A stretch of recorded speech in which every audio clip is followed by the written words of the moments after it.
All right, what's good, everybody? Welcome back to the channel. So today we're going to talk about circles, and if you learn to master them, it might change your life. So without further ado, let's get into the video.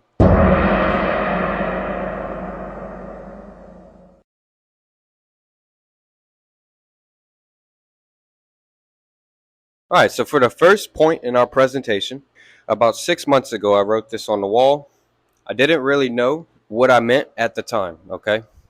But I continued to put the work in. I continued to research the idea. This part's starting to fade out, but it says feel the energy. But without getting too far from the topic, we're going to talk about circles. Now, to begin, I believe balance is everything. Uh, I guess you could associate that with the yin yang. The key to this is having your heel point down. If you have your toes down, it's a little bit lazy. But if you want to be precise, your heel to the ground. Now you can reverse. Mind you, it does take some practice to be good at this. Now, I'm not sure how many of you have seen the Da Vinci Code where he's standing still, has his arms all the way up, and there's like a circle around him and all that. So everybody has their own specific code, which is why all our circles are a little bit different, but essentially it's the same idea. So if I can convey the idea precisely, perhaps it'll help a lot of you. And then you'll end up using it in your martial arts or maybe like other sports, basketball, football, soccer, football, whatever you call it. So that's why I'm saying certain ideas in martial arts will carry you through your real life regardless what avenue it is.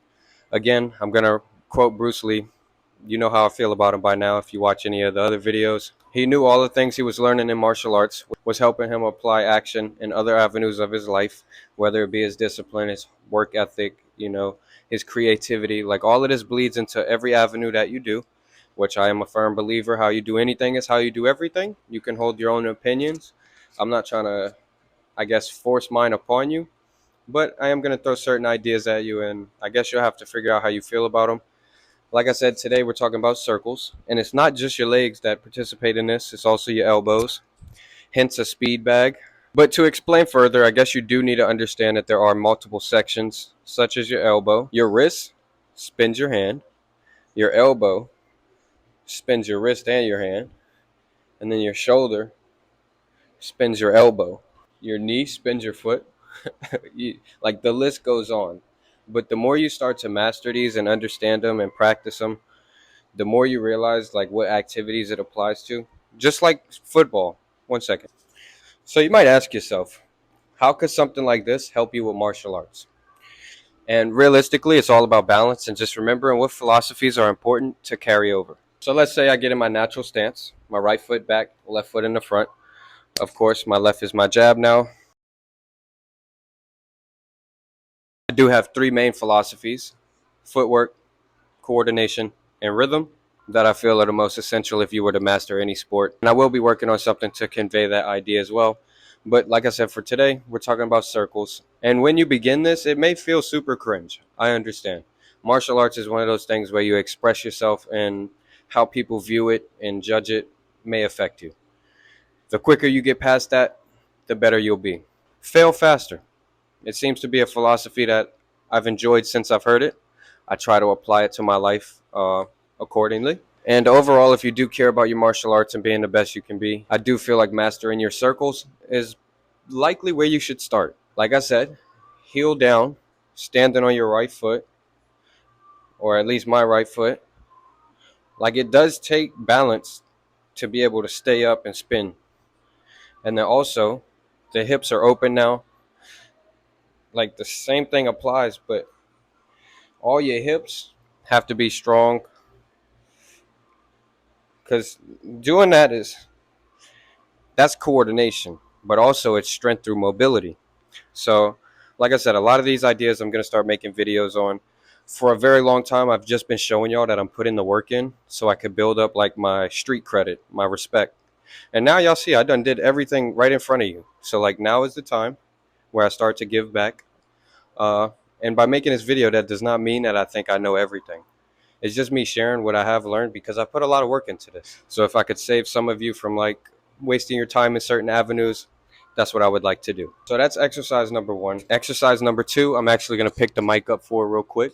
I do want you to pay attention to what circles I could be using.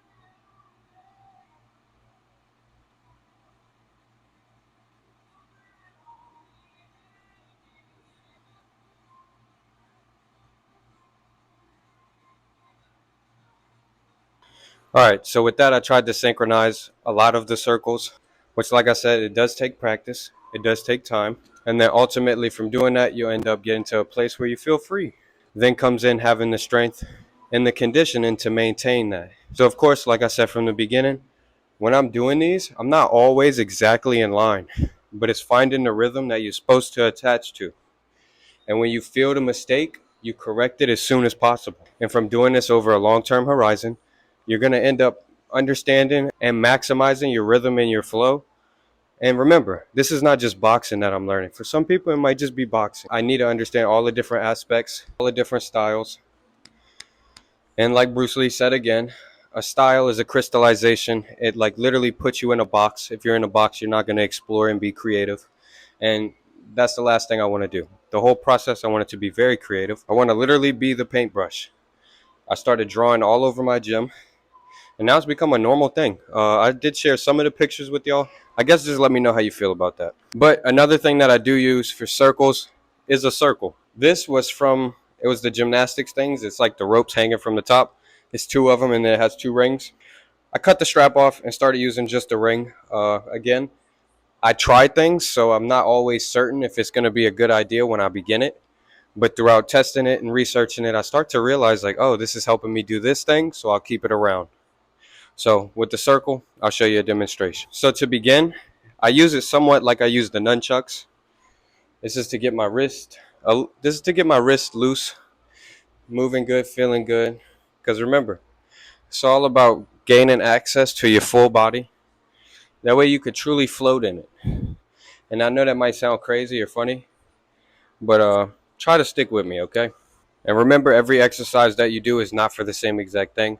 It's to get your core and your legs working and operating on the same circle, which ends up being rhythm and flow.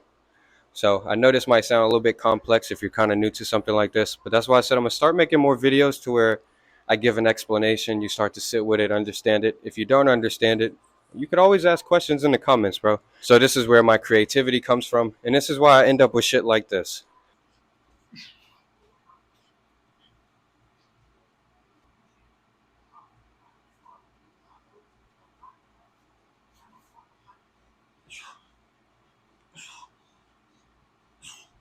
I feel like a lot of the main focus with this ring is centralizing energy from the core, and then also having your shoulders feel free, because you could kind of feel how the stream flows down. This thing is not very heavy, so it's easy to manipulate. That's why you can do stuff like this with it. Of course, if it was nunchucks, you pass it over, whoop, whoop. With this, I just do this with it. Maybe lock it like this, have it in the back. And then also I did start experimenting with like, flipping it, throwing it. But obviously, like I said, I'm researching things. I don't specifically know what's the most beneficial at the moment, but that's why I'm conveying what I've gone through and learned. And then maybe you could apply some of the things that you know to stuff like this, and you end up with the result that you like. But that's enough demonstration with the ring. And then keep in mind that they're both spinning to the inside, but there's 4 variations in total.